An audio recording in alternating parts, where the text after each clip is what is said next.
বলুন, আজকে কেন এই উদ্যোগ, কি করছেন আপনারা? আরজিকর হাসপাতালে ঘৃণিত অপরাধের শাস্তির দাবিতে পশ্চিমবঙ্গে ভেঙে পড়া এই শাসন ব্যবস্থার বিরুদ্ধে যে ডাক্তার খুন হয়েছে, ধর্ষিতা হয়েছে, তার জাস্টিসের দাবিতে আমরা আজকে গোবরডাঙ্গা লোকালে সমস্ত নাগরিক সমাজ একত্রিত হয়ে প্রতিটা গেটে মানুষের কাছে এই বার্তা দিতে চাই যে আসুন, উই ওয়ান্ট জাস্টিস। আমরা বিচার চাই, আমরা সঠিক বিচার চাই এবং অপরাধীদের দৃষ্টান্তমূলক শাস্তি চাই। কোথা থেকে শুরু করছেন, কোথায় গিয়ে শেষ হবে? আমরা গোবরডাঙ্গা লোকালে শুরু করছি আমাদের যাত্রা এবং গোবরডাঙ্গা লোকাল শিয়ালদা পৌঁছবে। শিয়ালদা থেকে আমরা আবার গন্ডা লোকালে গোবরডাঙ্গা ব্যাক করব। অর্থাৎ আজকে আমাদের গোবরডাঙ্গা টু শিয়ালদা এবং শিয়ালদা টু গোবরডাঙ্গা এই অভিযান চলবে।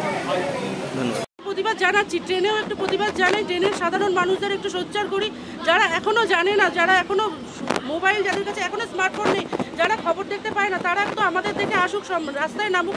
যে মেয়েদের স্বাধীনতা প্রয়োজন, মেয়েদের নিরাপত্তা প্রয়োজন, শুধু ওয়ার্ক প্লেসে নেই, সব জায়গায় মেয়েদের নিরাপত্তা প্রয়োজন। মেয়ের একটা ছেলে যদি নিরাপদে দিনে রাতে 24 ঘন্টা বাড়ির বাইরে থাকতে পারে, একটা মেয়ে কেন পারবে না? একটা মেয়ের বেলা কেন শুধু বাধা আছে? একটা মেয়ে কেন শুধু নিজেকে গুটিয়ে রাখতে হয়? একটা পশ্চিমবঙ্গের মুখ্যমন্ত্রী, সে যদি মহিলা হয় যদি আমরা এরকম নিরাপত্তাহীনতায় ভুগি, তাহলে সেরকম মুখ্যমন্ত্রীর দরকার নেই। মুখ্যমন্ত্রী পদত্যাগ করুক, তারপরে আমাদের বিচার দিই। মুখ্যমন্ত্রী যদি পদত্যাগ না করে বিচার না হয়, তাহলে মুখ্যমন্ত্রীর পদত্যাগ অনিবার্য প্রয়োজন। এই আন্দোলনটা আরো কিভাবে নিয়ে যাবেন আপনারা? যদি সমাজ যেভাবে এগোবে সেইভাবে আমরা আন্দোলনের সাথে, সমাজের সাথে একসাথে আমরা সাধারণ মানুষের সাথে তাল মিলিয়ে এগিয়ে যাব। আপনারা কতদূর যাবেন? শিয়ালদা পর্যন্ত যাব। সেখানে গিয়ে আর কি? সেখানে গিয়ে সামান্য কর্মসূচি আছে, তারপরে আবার ওখান থেকে বন্ধ।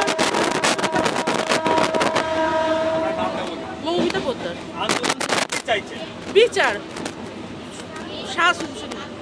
অপরাধীর বিচার। যে যতগুলো অপরাধী আছে প্রত্যেকের বিচার। একজনের ওপর দিয়ে সবাইকে চালিয়ে দিলে চলবে না।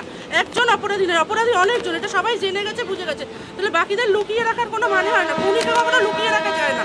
তো সবাইকে সবার বিচার দিতে হবে। আপনারা আন্দোলন করছেন, সরকারের কাছে বিচার দিচ্ছেন, সরকারও তো আন্দোলনের রাস্তায় নামছে, কি বলবেন? এটা তো প্রহসন ছাড়া আর কিছুই নয়। সরকারের কাছে বিচার চেয়েছে, এর থেকে বড় প্রহসনের তো কিছু হয় না।